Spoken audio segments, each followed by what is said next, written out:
Hari ini kami berempat pergi ke kedai kopi Patah Hati. Memang namanya seperti itu teman-teman. Namanya kedai kopi Patah Hati. Nggak tahu apa filosofinya. Moga-moga aja yang datang di sini bukan cuma orang-orang yang lagi patah hati aja. Kita bahas soal patah hati sedikit aja ya. Kalau banyak-banyak nanti bisa jadi lebay, merengek-rengek, termehek-mehek. Kan nggak enak rasanya. Patah hati merupakan sebuah harapan yang tidak sampai. Nah, permulaannya seperti itulah teman-teman. Dan titik sampai di situ aja. Patah hati merupakan sebuah harapan yang tidak sampai. Dipanjang-panjangin sebenarnya cuma nunjukin kita yang bingung aja, karena di dalam pikiran kita pasti seliweran informasi yang lengkap untuk berusaha menyanggah dengan berbagai alasan. Biasanya disebut proposisi dalam ilmu logika, yaitu sebuah susunan kata-kata di dalam pikiran yang tersusun lengkap. Kalau orang nggak terbiasa dengan yang namanya berbicara, pasti kesulitan untuk merangkai informasi di dalam pikiran itu menjadi kata-kata untuk diucapkan. Padahal susunan kata-katanya di pikiran sudah lengkap. Jadi daripada kita berdebat soal patah hati itu adalah A, adalah B, adalah C, D, mending kita batasi aja dulu bahwa patah hati adalah harapan yang tak sampai.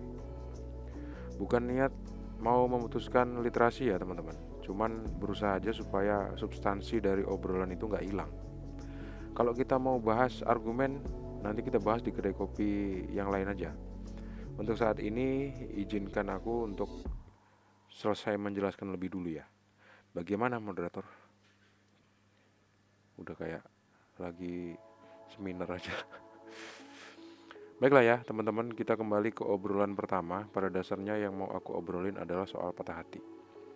Patah hati merupakan kata yang paling gak enak dalam lingkungan pergaulan sehari-hari, baik di keluarga ataupun lingkungan pertemanan. Karena kata-kata itu mengartikan seseorang yang akan melakukan beberapa hal yang tidak seperti biasanya, layaknya orang yang tidak sedang patah hati. Misalnya, sedih, diajak ngomong gak nyambung, emosi, makan terus.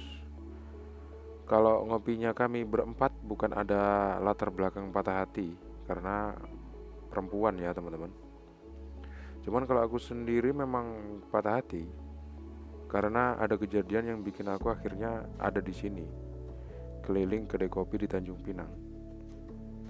Aku patah hati dengan Mas Jaka dan saudara-saudaraku yang lainnya. Alasannya yaitu karena aku pernah melakukan kedurhakaan ke Mas Jaka. Aku sekarang tobat teman-teman. Untung aja aku belum sampai ke tingkat durjana. Tapi seandainya pun aku dinilai durjana sama Tuhan, moga aja dengan mengingat Allah aku bakal diampuni dosanya. Amin. Di kedai kopi ini ada kata-kata mutiara teman-teman di dindingnya itu.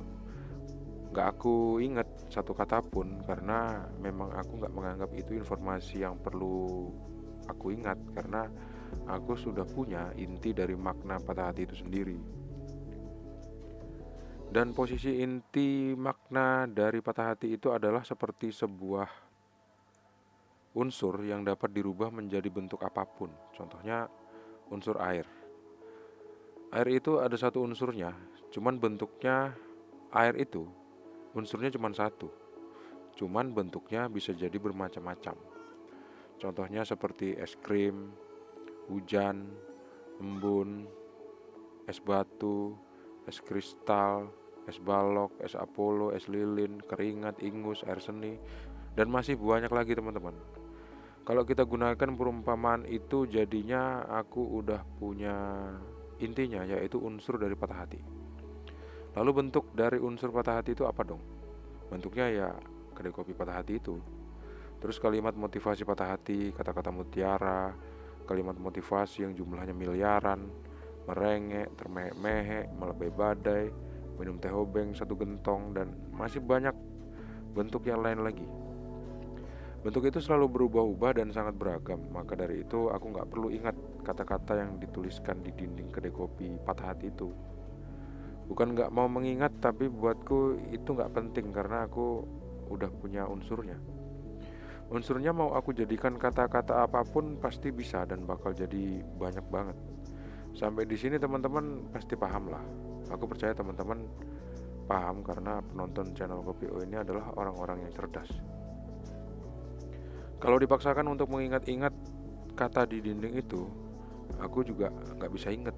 Yang jelas di kedai kopi patah hati itu kedai kopi yang dindingnya ada tulisan motivasi move on. Seperti kata susah move on, bakarin aja foto dan kenangan tentang dia. Nah, kayak kayak gitulah. Yang kayak gitulah, teman-teman, kata-katanya. Pertanyaanku, berapa banyak sih orang yang patah hati? Bisa aja jawabannya banyak, banyak banget. Mungkin hampir semua orang pernah ngerasain itu. Tapi berapa banyak orang patah hati yang nggak pernah nutup-nutupin perasaannya? Jawabannya menurutku sangat sedikit. Di dunia ini selain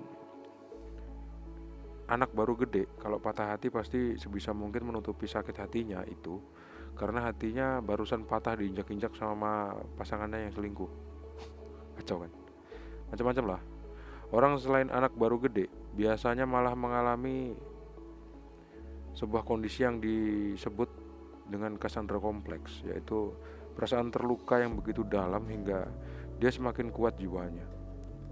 Jadi patah hati yang dirasakan itu semakin terasa sakit, malah dia akan berperilaku seolah-olah tidak tersakiti, atau semakin menunjukkan bahwa dia adalah orang yang kuat, orang yang tegar, orang yang nggak menangis karena kecewa.